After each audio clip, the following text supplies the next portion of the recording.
Donc aujourd'hui, ce matin, bonjour à tous et bonsoir à ceux qui sont aux États-Unis et ailleurs où ce qu'il fait nuit. Donc, là, c'est Georges Passy. J'envoie ce message sur la diaspora. La plupart sont des francs-maçons sur la place de Paris. Et c'est ce qui fait que Monsieur 8% est toujours là. Monsieur 8% est toujours là à cause de la bêtise de cette diaspora. La majorité d'entre eux, ce sont des francs-maçons. Dieu aime la vérité et la vérité triomphera. On ne peut pas combattre contre un dictateur pendant que il y a des membres de la maçonnique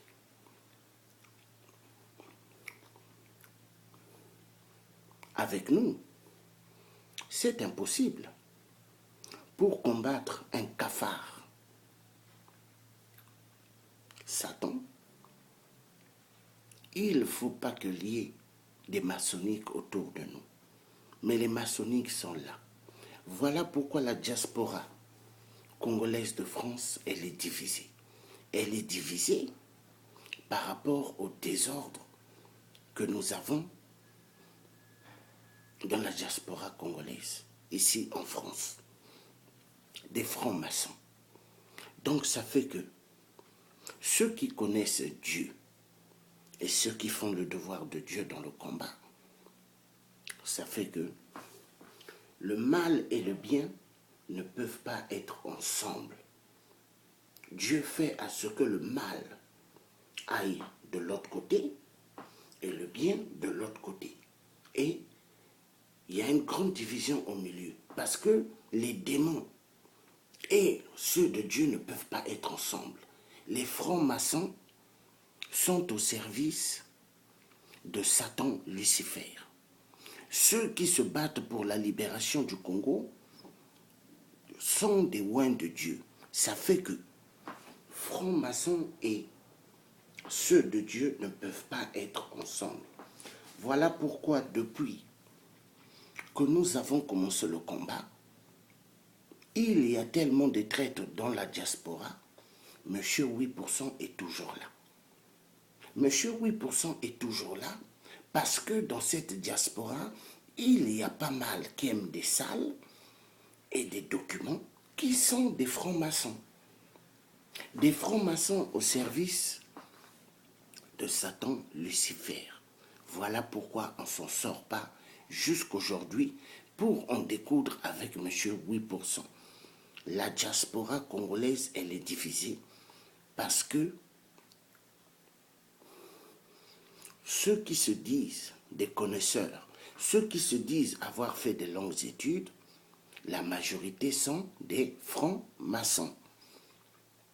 Ah oui, donc cette diaspora divisée, les reptiliens et les hommes de Dieu, parce que les hommes de Dieu, il n'y a qu'une petite partie dans la diaspora congolaise.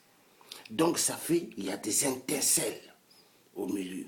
Ça fait qu'on ne peut pas être ensemble. Voilà pourquoi la diaspora, elle est divisée. Elle est divisée parce que il y a des francs-maçons. Parmi ces francs-maçons, il y a des gens qui ont violenté sexuellement leurs propres nièces, qui sont des enfants de leurs sœurs ou de leurs frères. Et ceux-là, la majorité, c'est des francs-maçons. Excusez-moi, je reviens un instant.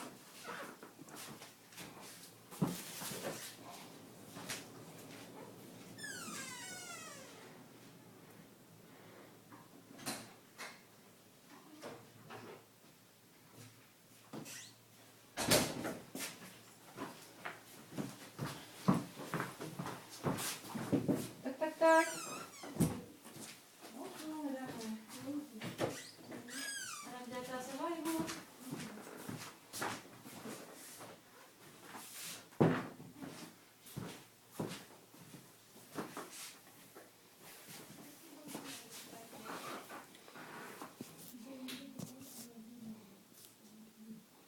Donc, comme je disais,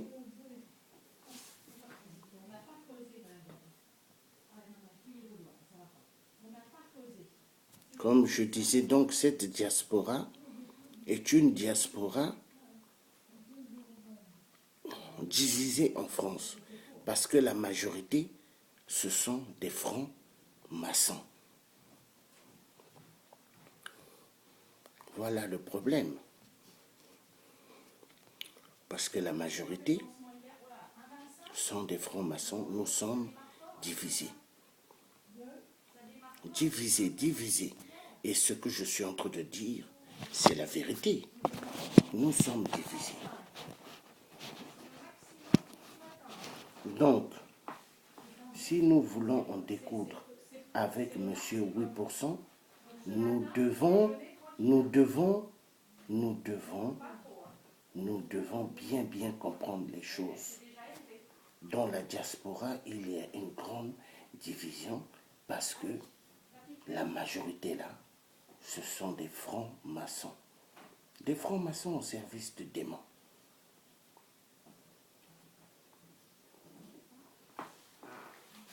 Donc, M. 8%, jusqu'aujourd'hui, si M. 8% est toujours là, c'est par rapport à la faute de cette diaspora. Cette diaspora n'a jamais voulu la clarté, la vérité, pour pouvoir s'en sortir. Cette diaspora ont toujours toléré des bêtises. Cette diaspora ont toujours toléré la division. Oui, parce que la majorité ne sont pas là pour le peuple.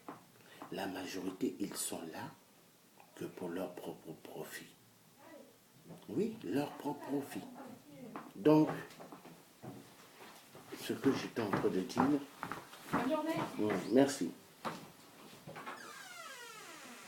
Il faudrait que cette diaspora puisse bien comprendre.